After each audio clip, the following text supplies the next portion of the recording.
Il doit éviter l'anecdotique parce que on a peu de temps dans un entretien. Donc s'il s'étend sur des petites histoires ou des exemples un peu anecdotiques, on va tous les deux perdre du temps. Et la deuxième chose, il doit éviter également, même quand il y a eu une expérience négative dans un parcours, de s'appesantir dessus ou au pire, et ça peut malheureusement arriver, de déclarer un peu son amertume par rapport à cette expérience. C'est inutile, c'est des expériences qui font grandir mais qui ne sont pas là pour se plaindre. Je pense que l'erreur principale, c'est d'arriver... on n'est pas au bac de français. On n'est même pas en BTS. On n'est pas là pour un examen. Quand j'arrive à un entretien, je suis moi aussi en position de force ou d'égalité.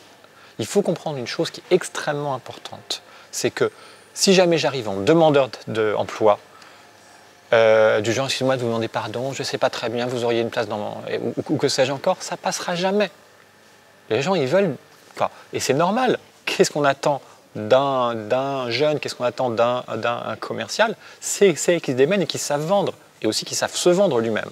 Donc, arriver en offreur de compétences, de qualités, de caractéristiques ou de caractère, mais pas du tout en demandeur de quoi que ce soit.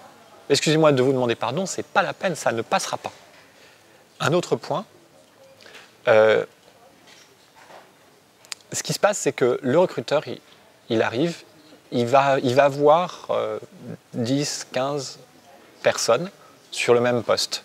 Lui, si jamais il a trouvé au premier, mais il est ravi.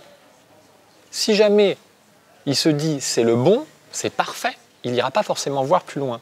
Et en tous les cas, s'il le fait, ça restera toujours. Donc, ce qui est important, c'est de penser que lui aussi est complètement demandeur par rapport à quelque chose et que ce qu'il attend, c'est avoir le moins de travail possible. Il faut toujours penser à lui faire le moins de travail possible, que ce soit lors de l'entretien, en essayant de lui décortiquer les points qui lui paraissent un petit peu gênants ou qui peuvent également être un problème pour lui, ou également même au moment où on arrive par une approche, par une étude en disant voilà, je suis là également pour vous écouter, pour répondre à vos besoins, pas forcément pour y correspondre, mais pour répondre aux questions que vous arrivez à vous poser.